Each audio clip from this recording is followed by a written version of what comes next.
नवी मुंबईच्या सिव्हिल्समध्ये ज्वेलर्सची लूट करण्यात आली। बंदुकीचा धाक दाखवत दागिन्यांची लूट करण्यात आली।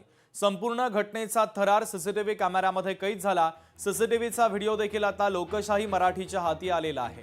तर ही दृश्य देखील आपण पाहतोय। नवी मुंबईच्या सिव्हिल्समध्ये ज्वेलर्सची लूट करण्यात आली। बंदुकीचा धाक दाखवत दागिन्यांची लूट करण्यात आली।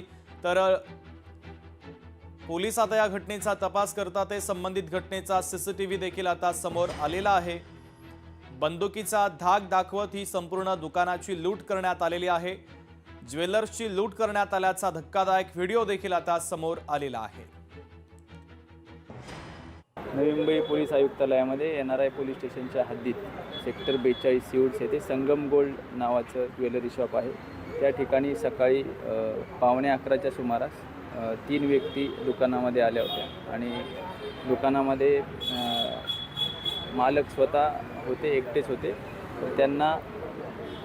त्यांनी वेपन दाखवून धमकवलेलं आहे आणि त्या ठिकाणावरचे असलेले सोन्याचे दागिने त्यांनी चोरी करून पळून गेलेले आहे। त्या संदर्भात गुन्हा दाखल करण्याची प्रक्रिया चालू आहे।